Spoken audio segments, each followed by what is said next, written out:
स्वस्थ रहने का सबसे आसान तरीका है शरीर से काम लेना।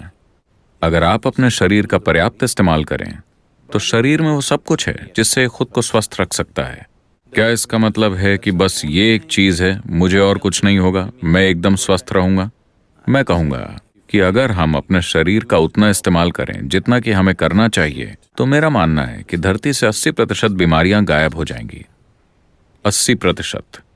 बची हुई 20% में से 10% वो बीमारियां हैं जो लोगों के खाने पीने की आदतों के कारण पैदा हुई हैं। अगर वो फूड हैबिट्स ठीक कर लें तो वो 10% भी गायब हो जाएगी, यानी सिर्फ 10% बीमारियां ही बचेंगी, जो कि बहुत सारे अन्य कारणों से होती हैं, जिनमें से एक है कर्म, दूसरा है वातावरण, और अन्य चीजें भी हैं जो हमारे सिस्टम में होती हैं। उन्हें देखा जा सकता है।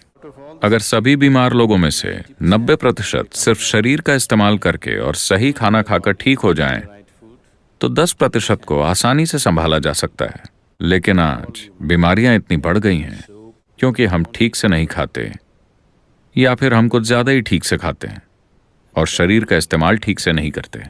तो इसके अलावा जिंदगी के दूसरे पहलू भी हैं। किसी दिन जब आप कोई भोजन खाते हैं, चाहे आप जो भी खाते हैं, आपको ध्यान रखना चाहिए कि वो भोजन कितनी जल्दी पचकर आपका हिस्सा बन जाता है। कोई भी भोजन अगर 3 घंटे से ज्यादा पेट में रहता है, यानी आपने खराब खाना खाया है। वो भोजन या तो आप छोड़ दें या कम से कम खाएं। अगर भोजन 3 घंटे में पेट से आंतों तक पहुंच जाता है, यानी आप कुछ ऐसा खा रहे हैं जिसे आपका सिस्टम अच्छे से पचा पाता है। शायद वो सबसे अच्छा भोजन न हो, पर सिस्टम उसे पचा पा रहा है।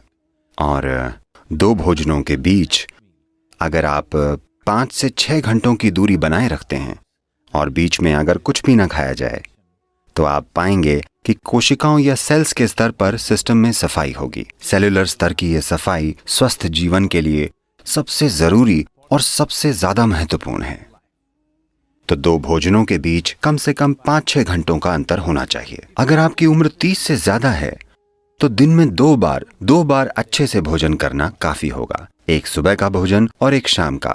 शाम के भोजन के बाद कम से कम 3 घंटे रुक कर सोना चाहिए और कुछ शारीरिक काम होना चाहिए। जरूरी नहीं है कि बहुत भारी या जोरदार गतिविधि हो, बस थोड़ी सी सैर या शायद थोड़ा सा डांस या ऐसा कुछ। अपने लिए कुछ ऐसा करें ताकि शाम के भोजन के बाद कम से कम 20 से 30 मिनट कुछ शारीरिक काम हो। ऐसा करने से आपका सिस्टम काफी स्वस्थ होगा। एनीमिया होना यानी खून ने अपना लोहा खो दिया है, यानी आपने अपनी ताकत खो दी है। ठीक है, शरीर की ताकत चली गई, आप थका हुआ महसूस करेंगे, बेवजह थकावट होगी, क्योंकि जब लोहा कम हो जाता है तब खून का ऑक्सीजन शरीर में अच्छे से नहीं पहुंचता, यानी आपका शरीर, आपका हृदय, आपका दिमाग, सब कुछ ज्यादा काम नहीं कर पाएंगे क्योंकि आपके पास ऑक्सीजन कम है। तो खून में ऑक्सीजन की मात्रा को बढ़ाना एक जरूरी चीज है, क्योंकि शरीर की सेहत, उसका खुद को आसानी से जीवंत करना, इसके लिए खून में ज्यादा ऑक्सीजन होनी चाहिए और यह क्षमता कम हो जाएगी। खासकर महिलाओं को ध्यान रखना चाहिए। उनके शरीर की प्रक्रिया के कारण उनमें हीमोग्लोबिन की कमी हो सकती है, जिससे खून में ज्यादा ऑक्सीजन नहीं समा पाएगा और बेवजह वो थक जाएंगी।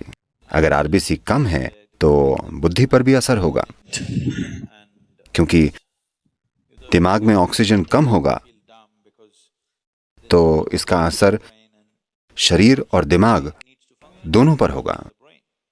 तो इससे बचने का एक सरल तरीका है रोजाना हल्के गर्म पानी में थोड़ा शहद मिलाकर पीना। रोजाना ऐसा करें। इससे धीरे धीरे आरबीसी की मात्रा बढ़ जाएगी। खून में ज्यादा ऑक्सीजन होगा तो अचानक ज्यादा ऊर्जा महसूस होगी, अचानक सब सक्रिय हो जाएगा, शरीर का कायाकल्प होगा, मृत कोशिकाओं की जगह नई कोशिकाएं पैदा होंगी। जो जड़ता आप अपने शरीर में और अपने मन में महसूस करते हैं वो बहुत कम होने लगेगी। ये नींद अपने आप में जीवन की जरूरत नहीं है। शरीर को नींद नहीं, आराम चाहिए। नींद आराम का बस एक रूप है। कई लोग ऐसा सोचने लगे हैं, तमिलनाडु में अगर कोई कहे रेस्ट पर निकरांगा, यानी वे सो रहे हैं, जरूरी नहीं है, बैठकर भी आराम हो सकता है ना? खड़े होकर भी आराम हो सकता है। दौड़ते दौड़ते खड़े हो जाने पर भी आराम मिलता है। आप खड़े थे, अगर आप बैठ जाएं तब भी आराम मिलता है। आराम करने के कई तरीके हैं। सबसे जरूरी बात यह है कि आराम यानी आप ऊर्जा का इक्वेशन बदल रहे हैं, यानी ऊर्जा का खर्च कम हो रहा है पर इसकी पैदावार उसी तेजी से हो रही है। तो कुछ समय बाद ताजगी महसूस होती है क्योंकि ऊर्जा कम खर्च हो रही है। मूल रूप से आप ऊर्जा को मैनेज कर रहे हैं। काम करते समय ऊर्जा ज्यादा खर्च होती है, पैदावार जितनी भी हो, पर वो काफी नहीं होती। कुछ समय में आप थक जाएंगे क्योंकि भारी खपत हुई है। खर्चा कम करके पैदावार बढ़ाई जाए तो कुछ समय में ज्यादा ऊर्जा महसूस होती है। सबसे बेहतरीन तरीका तो ये होगा कि जीवन में नींद ही ना हो, पर अभी ये संभव नहीं है क्योंकि शरीर में कुछ जड़ता है। तो कम से कम नींद ठीक है, बाकी समय शरीर को आराम है। अगर शरीर आराम से रहे तो नींद तब तक नहीं आती जब तक शरीर एक तरह से थक न जाए। तो शरीर कभी भी नींद नहीं मांगता, पर आराम जरूर मांगता है।